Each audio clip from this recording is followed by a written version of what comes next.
রাত পোহালেই রাজ্যে দ্বিতীয় দফা নির্বাচন একের পর এক জেলার আপডেট আমরা আপনাদের দিচ্ছি। এবার আপনাদের দেখাবো যে ছবি নদিয়ার থেকে ছবি দেখাবো, যেখানে সুমন মজুমদার রয়েছে। এই মুহূর্তে দাঁড়িয়ে প্রি পোল পরিস্থিতি কেমন রয়েছে সেন্টারগুলিতে সেই ছবি আপনাদের আমরা দেখাচ্ছি। এই মুহূর্তে দাঁড়িয়ে রাত পোহালেই রাজ্যে দ্বিতীয় দফা নির্বাচন, কাল 7টি জেলায় 142টি কেন্দ্রে ভোট গ্রহণ। ডিসিআরসি সেন্টারগুলিতে চরম ব্যস্ততা রয়েছে। ডিসিআরসি সেন্টার থেকে বুথমুখী ভোট কর্মীরা। এই বিষয় নিয়ে সরাসরি রয়েছে, বিস্তারিত জানাবে আমাদের প্রতিনিধি সুমন মজুমদার।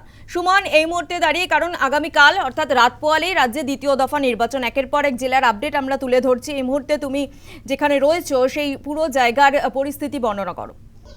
দেখো, একদমই তুমি যেটা বলছিলে যে সত্যি রাত পোহালে নির্বাচন, তার আগে এই ডিসিআরসি গুলোতে কিন্তু একেবারেই প্রস্তুতি শেষ মুহূর্তে চরমে।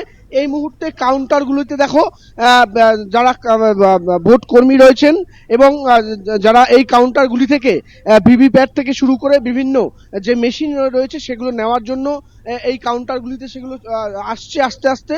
এবং এইখানে এটা চাকদা বিধানসভার জন্য করা হয়েছে। বিভিন্ন যে বুথগুলো রয়েছে, অর্থাৎ এত থেকে এত বুথ যে নাম্বার রয়েছে সেখানে আসবেন ভোট কর্মীরা এবং সেখান থেকে তারা এই ভোটের যে মেশিনারি, যে ইভিএম থেকে শুরু করে ভিভিপ্যাট এবং অন্যান্য কাগজপত্র সেগুলো তারা নেবেন।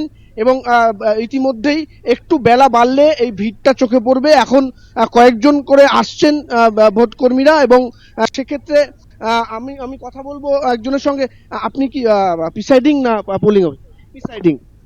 এবারে নির্বাচনে কি মনে হচ্ছে, মানে আপনি কি এই প্রথম নির্বাচনে কাজ করছেন না আগে করে? না, আমি 10 বছর আগে এখানে বিধানসভাতে কাজ করেছি।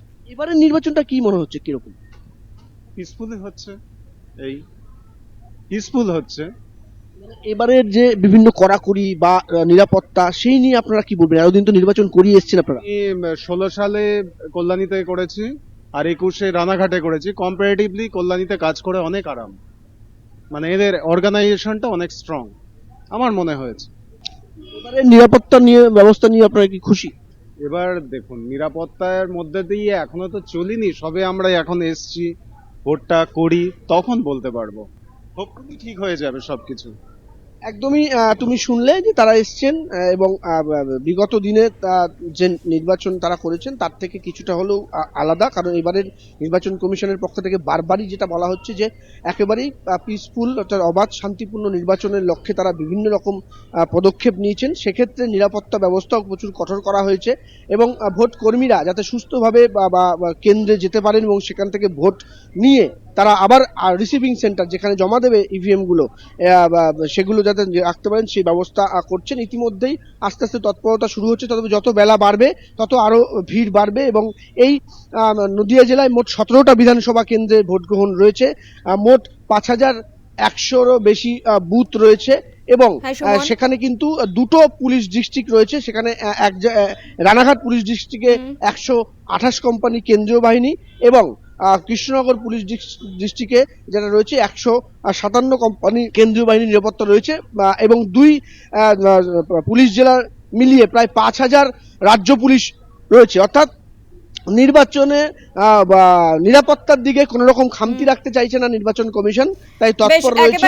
ইতিমধ্যেই বোঝা গিয়েছে সুমন যে ডিসিআরসি সেন্টারগুলিতে এই মুহূর্তে দাঁড়িয়ে চরম ব্যস্ততা এবং অন্যবারের তুলনায় এবার ভোটের যে পরিস্থিতি সেই পরিস্থিতি কিন্তু একেবারেই আলাদা। আপাতত ধন্যবাদ তোমার।